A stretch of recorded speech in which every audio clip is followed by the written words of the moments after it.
The first time Esther felt afraid of her own voice, she was 7 years old. She was out in the yard, her feet covered in red dirt, perched on the wooden fence, softly singing a song she'd accidentally heard on the tractor radio. The chorus was cheerful, talking about freedom. But before she finished the first verse, her father's sharp voice sliced through the air.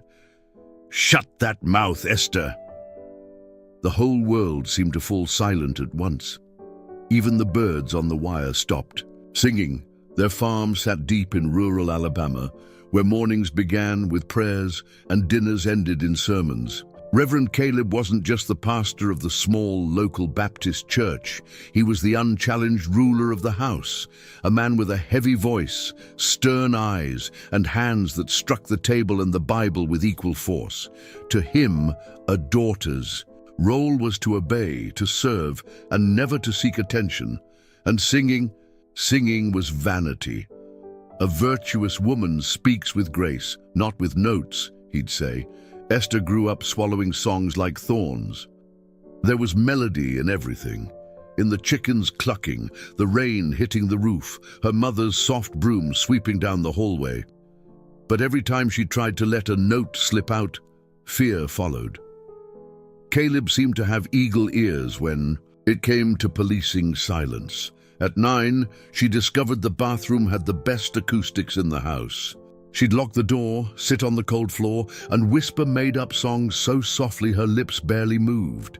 That was where she met something she didn't know how to name, maybe a kind of courage. One day, caught up in the moment, she sang louder. A song about stars and oceans. When she opened her eyes, her father's shadow stretched beneath the door. The punishment came with no explanation. Caleb dragged her to the church, placed her in front of the empty altar, and ordered her to kneel. For 3 hours, you'll ask the Lord's forgiveness for using his gift to serve yourself. Her legs ached, but what hurt more was seeing her mother standing nearby, head bowed, not saying a word. Over time, Esther learned to pretend. She sang silently, lay in bed and let the music run wild in her mind, as if her head was a secret rehearsal room. No one could enter. She scribbled lines on scraps of paper hidden inside her Bible. She called them Psalms of the Soul, even though she knew if anyone found out, she'd lose even her right to dream. At school, she was the quiet girl. Mr. Jenkins, the music teacher, once tried to connect with her after hearing her hum softly in the library. She denied everything, said she couldn't sing, said she didn't like music, said it was sinful. That night, she cried herself to sleep. At 11, she was forced to sing at the Christmas Eve service. A traditional hymn, slow, emotionless. Caleb held the microphone, controlling every word. The congregation applauded, but Esther felt hollow. She hadn't sung. She had obeyed. That night, she wrote in her hidden notebook, "Maybe my voice was born for another place. A place where singing isn't wrong." The morning after the Christmas service, the silence in the house felt heavier than ever. Caleb drank his coffee without a word, flipping through the Bible, as if searching for some hidden sin between the verses. Esther barely touched her cornbread. She knew she had done everything right the night before. Sang quietly, seriously. Eyes turned to the heavens, but something in her father's gaze said it still wasn't enough. Days later, while cleaning out the pantry, Esther found an old cassette tape. On the faded label, Mavis Staples was written by hand. Curious, she took it to her room and played it on the broken-down radio her brother had stashed away from their father's sight. The singer's voice filled the room with a strength Esther had never felt before. It wasn't a cold hymn. It was a prayer sung with soul. It felt honest. For 3 nights in a row, she listened in secret, the volume barely audible. She memorized every syllable, every pause, like her life depended on it. And in a way it did. Singing along with Mavis felt like breathing for the first time, but on the fourth night, the radio glitched. A loud burst of static filled the room. Caleb stormed in, yanked the plug from the wall, and crushed the tape under his boot. "Is this what you've been doing with the time the Lord gave you?" he shouted. Esther tried to explain, but her voice broke. He looked at her like she was flesh and blood heresy, then turned to her mother and said, like passing down a verdict, "From now on, she's done with school. She'll stay home and learn what a daughter of God really needs to know." Her room became a prison, the routine, a punishment. Esther now cared for the house, her younger siblings, and the garden, all under sharp eyes and enforced silence. But music never left her. In the late afternoons, while hanging laundry on the clothesline, she would hum quietly, hiding her melodies. Within the wind, it was a silent protest, a quiet act of rebellion. One of those afternoons, an old car pulled up to the gate. A black man, thin, with a guitar slung over his shoulder, walked slowly down the dirt road. He sang something between country and gospel. Caleb stormed outside, sending the man away, barking that kind of music wasn't welcome on holy land. But Esther watched from the window and saw something in the musician's face she didn't recognize. Freedom. He sang like the whole world was listening. That night, she couldn't sleep. She grabbed pen and paper and wrote an entire song inspired by the melody she'd heard. It was about open fields and free voices. She hid the paper between the pages of Proverbs, where Caleb never read. In the days that followed, she made a habit of standing by the window whenever the musician passed. He began to sing, looking straight at her, never saying a word. It became a conversation made of notes. But her older brother noticed and told their father. The punishment was worse this time. Locked in the basement, no light, no water, for a whole day down there in the dark, Esther sang, first softly, then louder. She belted out the melody she'd written. If anyone heard, they didn't answer. But in that moment, alone, filthy and hungry, she realized her voice was more stubborn than any chain. When she came out, thin and red-eyed, she found her mother in the kitchen. Martha handed her a plate of food without looking at her. Esther whispered, "Thank you." Her mother paused, as if about to say something, but turned away and returned to the stove. That Sunday at church, Caleb called Esther up to the pulpit to sing once again. The congregation expected another hymn. Esther looked at them, then at her father, and she sang. Not the song she'd written, but in a different tone, a note full of pain and truth. For a moment the congregation was silent, then they applauded. But Caleb never met her eyes. That night, she wrote another line in her hidden notebook. "If my voice is a sin, then what saves me isn't God, it's singing." That morning the sky felt lower than usual. A grey veil hung over the cotton fields, and the air carried the smell of wet soil, as if the whole world were about to cry with her. Esther woke with her chest tight and her decision made. There was nothing left to say, nothing left to ask. She couldn't endure one more punishment, one more sermon, one more silence squeezed between a verse and another. She waited until everyone was asleep, walked barefoot to the kitchen, grabbed the flashlight, filled a bottle with water, tied her songbook with an elastic band, and stuffed it into a worn-out backpack. She took the hidden money, just a handful of coins saved from washing the neighbor's laundry, and the broken radio that, though useless, was the only piece of the outside world she'd ever touched. The last sound she heard from that house was the ticking of the clock in the living room, the same one that had marked the time of her imprisonment for as long as she could remember. She slipped out the back door, breathing in the humid air like someone being born again. Crossed the brush, her feet sinking into the mud. Each step was a note that had finally escaped. At the Montgomery bus station, no one noticed the skinny girl with hollow eyes and a nearly empty backpack. She bought a one-way ticket to Nashville. She'd once heard on the radio, it was the city of music, of dreams, of free voices. It was all she needed, a place where her pain could echo without punishment. The hours on the bus blurred into a fog of thoughts.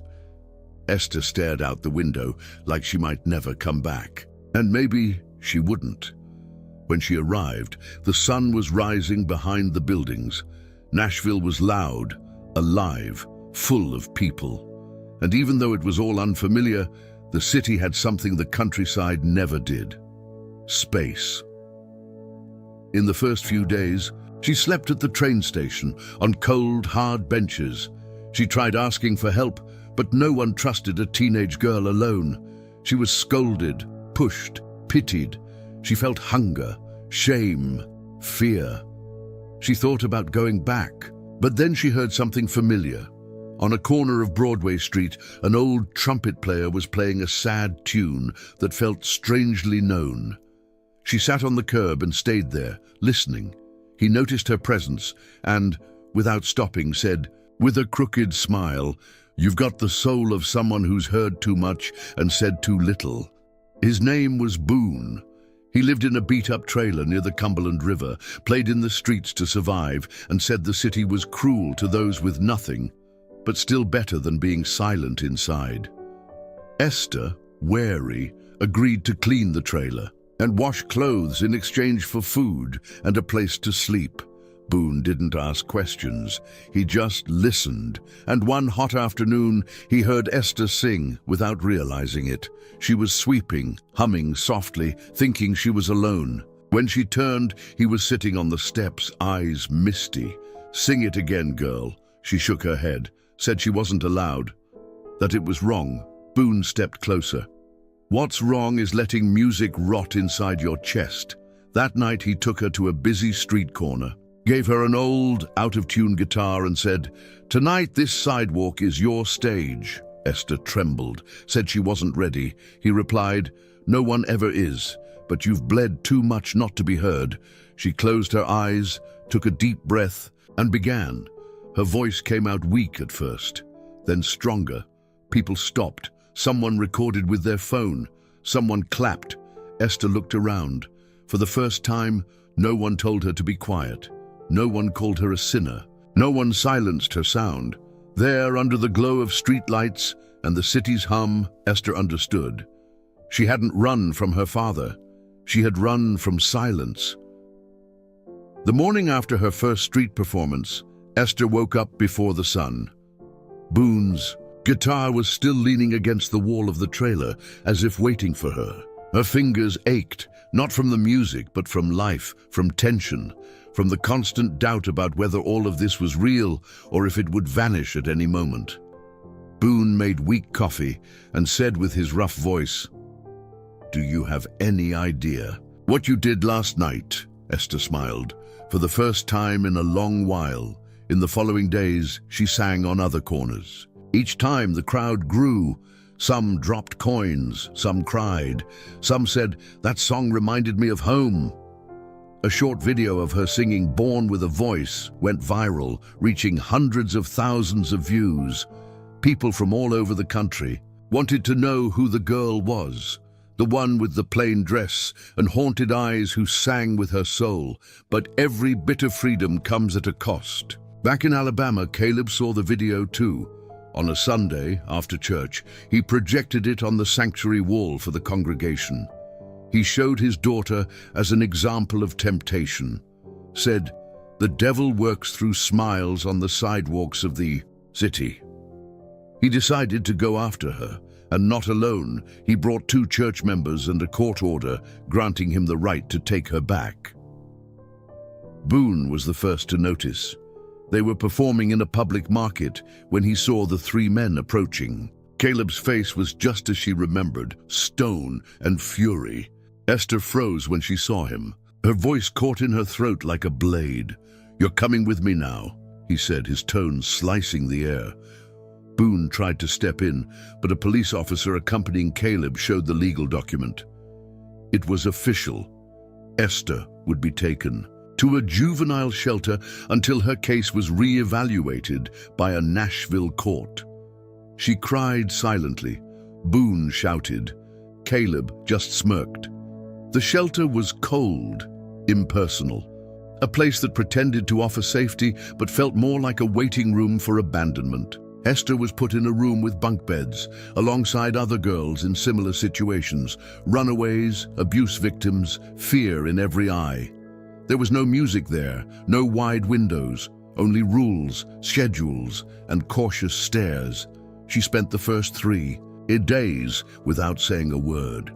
She didn't cry, barely ate, didn't write, just sat at the edge of her bed with a faraway look, like her soul was still on that Nashville sidewalk. Then she met Tasha, a 16-year-old girl who sang softly to herself. Every night before sleeping, Tasha was different. Her skin bore scars, and her eyes held the weight of survival. One night she noticed Esther watching her and said, "You sing too, don't you? I heard you. Your pain has a sound." Esther hesitated, then nodded. The next night, Tasha pulled a broken earbud from her pocket and shared it. They listened to Billie Holiday together. No words, just sound. It was little, but it was something. A few days later, a visiting social worker overheard Esther humming a tune while sweeping the dining hall.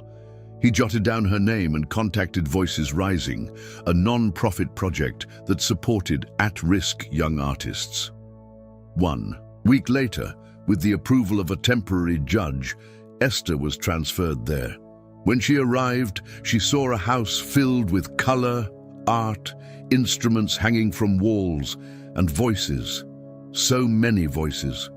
People from different stories, broken pasts, all with the same hunger to be heard. And for the first time, Esther wasn't seen as a problem. She was seen as a promise. The Voices Rising house felt like a parallel universe compared to everything Esther had known. There were no forced prayers, no silent punishments, no eyes filled with judgment.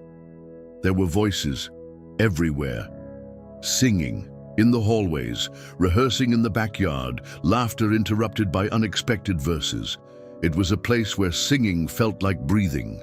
But for Esther, it was still hard to believe she was allowed to let her voice out without guilt. Irene, the founder of the program, had a wide smile and steady hands. She saw the invisible wall around Esther from day one. She didn't push. She just said, "Feel free to exist.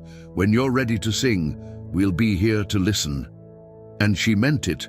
No one forced her. No one demanded. But everyone seemed to know that when she did sing, the world would go quiet. During her first week, Esther moved through the rooms like she was walking on glass.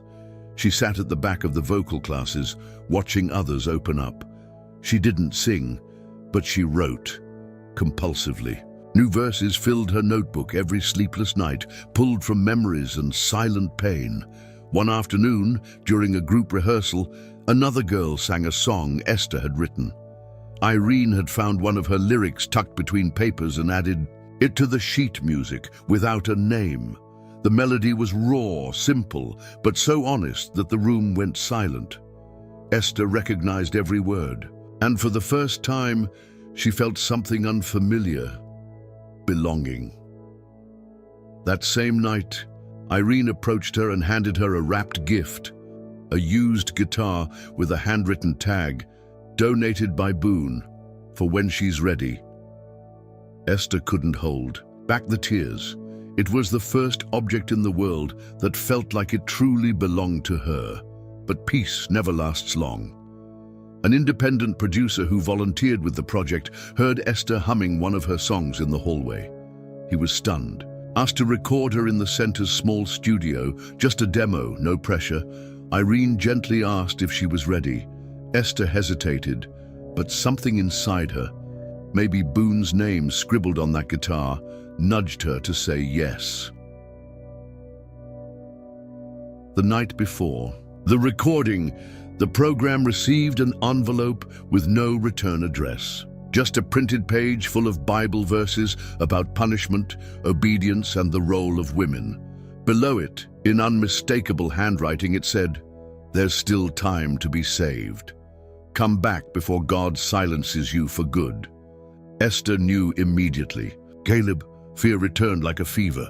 She threw up that night, locked herself in her room, thought about running again, or going mute forever. Irene sat outside the door silently for hours. Then she said one sentence: "What he calls sin, the world calls a miracle." The next day, Esther walked into the studio with shaking hands. The room was small, lined with foam panels and wires. The microphone looked like a verdict.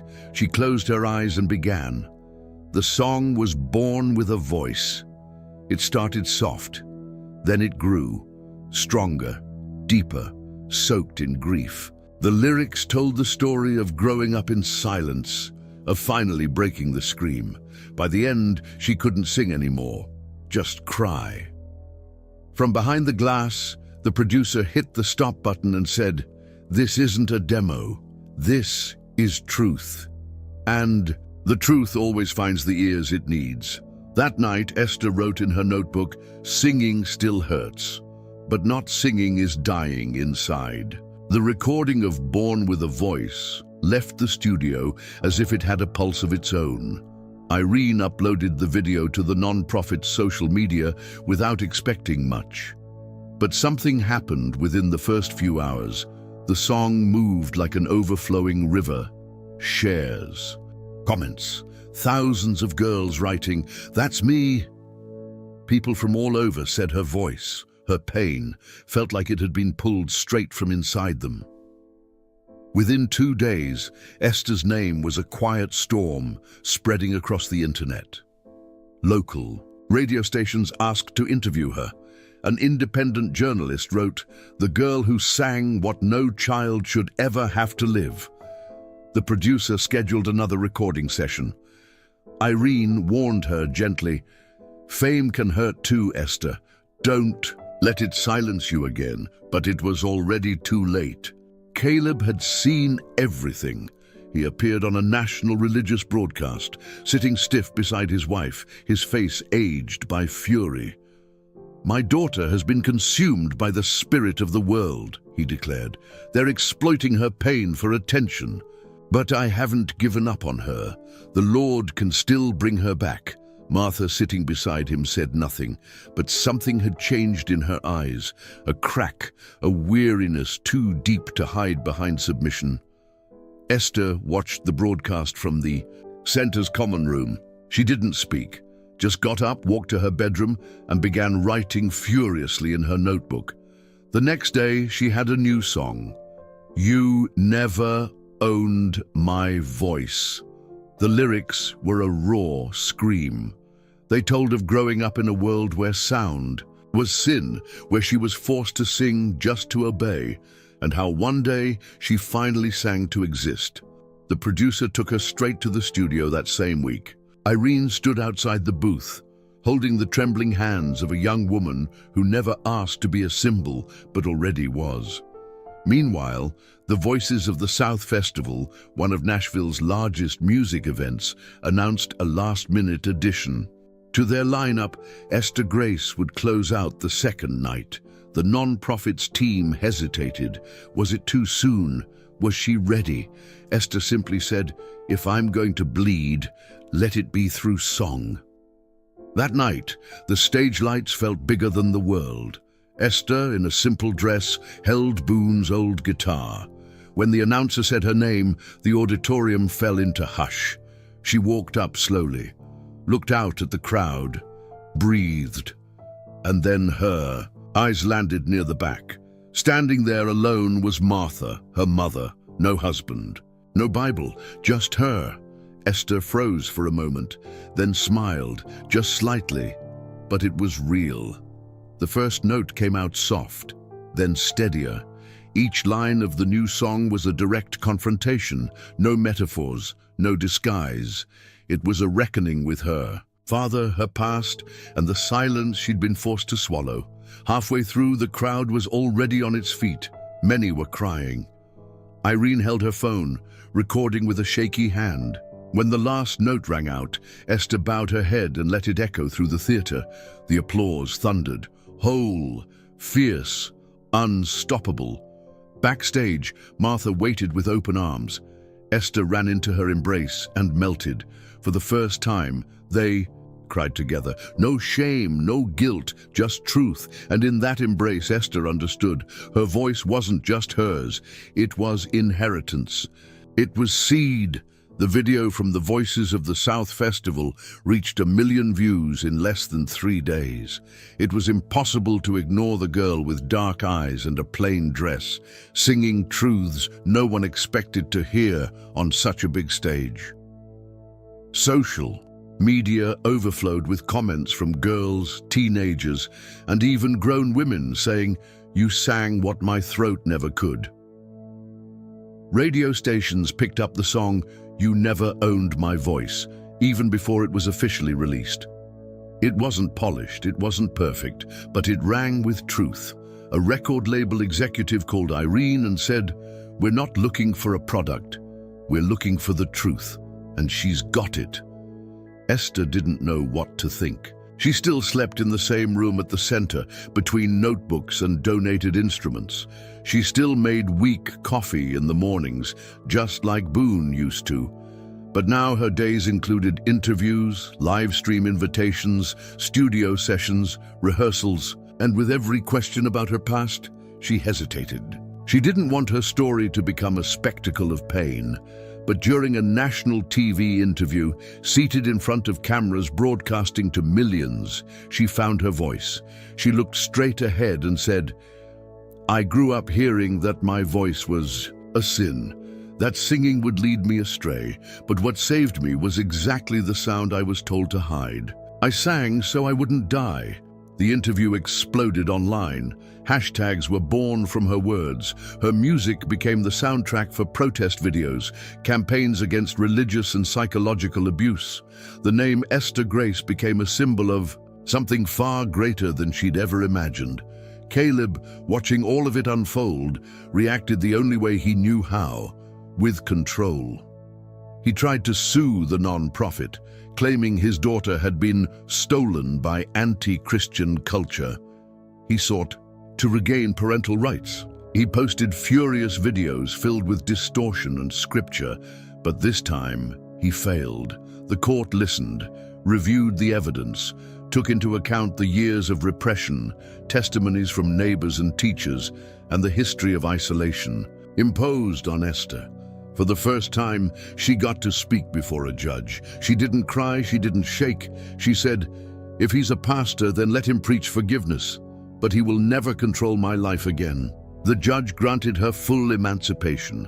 Esther wept, but this time from relief. With support from the label, she released her first EP, Whispers of the Forbidden. 4 tracks, 4 open wounds, sung and bled out. The final track, a soft blues, entitled Velvet Dust, was dedicated to Boone. The album rose to the top of the streaming charts within days, not because of hype, but because pain had found a melody and people were listening. During a talk show appearance where she performed Sing Girl, a new song inspired by the letters she received from girls around the world, the host revealed a surprise. A 10-year-old girl from Idaho who said Esther's music had stopped her from taking her own life. Esther froze, set the microphone down, walked across the stage and knelt in front of the girl. Said nothing, just held her, then returned, and sang like it was the last thing she'd ever do. With part of her earnings, Esther bought a small studio in Nashville. There, she founded the non-profit Sing Free, a safe space for silenced voices. Tasha, her friend from the shelter, now led songwriting workshops. Irene managed the operations. And Esther, she taught them how to breathe with courage. One day, an email came. Boone had been found in a nursing home across Tennessee. Esther dropped everything and went. He was thin, frail, but when he saw her, he smiled. "I knew." She sang for him, just for him. A hymn about sidewalks, unsaid promises, and quiet revolutions. He said nothing, just closed his eyes. Boone passed away a week later. Her second album was dedicated to him, Songs for the Ones Who Listened. The Sing Free studio felt different that morning. Sunlight poured through the wide windows, casting golden light on walls covered with drawings, photos, and lyrics written by small, brave hands. It was the first day of filming the project's documentary, and the production crew buzzed as dozens of girls wandered the halls, nervous and wide-eyed.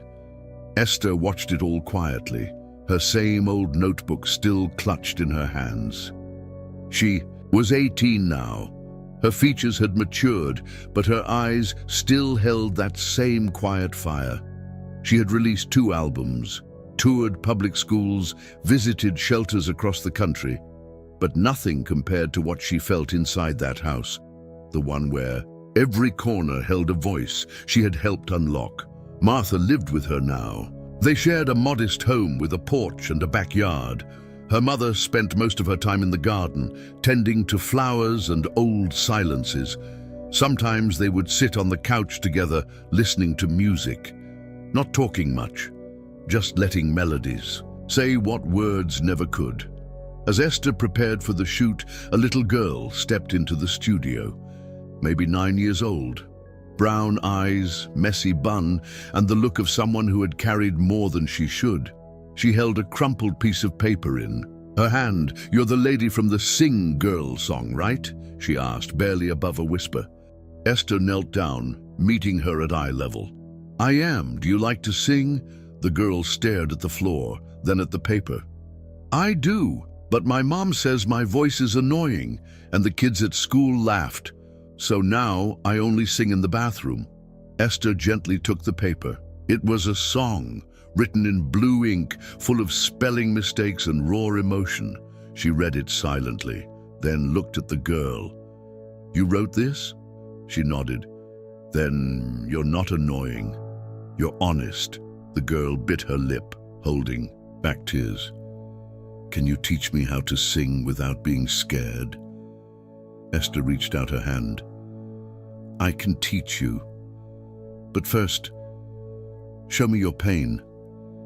They walked together to the piano in the corner of the room. The girl sang the first line, barely audible. Her voice trembled, but it was real. Esther played soft chords beneath her, then joined in, weaving harmony around the timid melody. The sound filled the room like sunlight pouring into a dark space. One by one, the other girls came closer, then more. In minutes, there were over 20 voices, all singing together without fear, without shame. An impromptu choir of survivors, tuned by truth. The film crew kept rolling, but no one interrupted. Esther looked toward Irene, who stood in the corner, her eyes wet with pride. Tasha, sitting on the floor, held a crying girl in her arms, while, singing softly beside her, Martha watched from the doorway, hand over her heart. The song they sang was new, but it felt old, like it had been written by all of them at once. As if their pain had found the right note to be set free. At the end of the documentary, Esther's voice narrates over images of the girls writing, singing, laughing, and performing.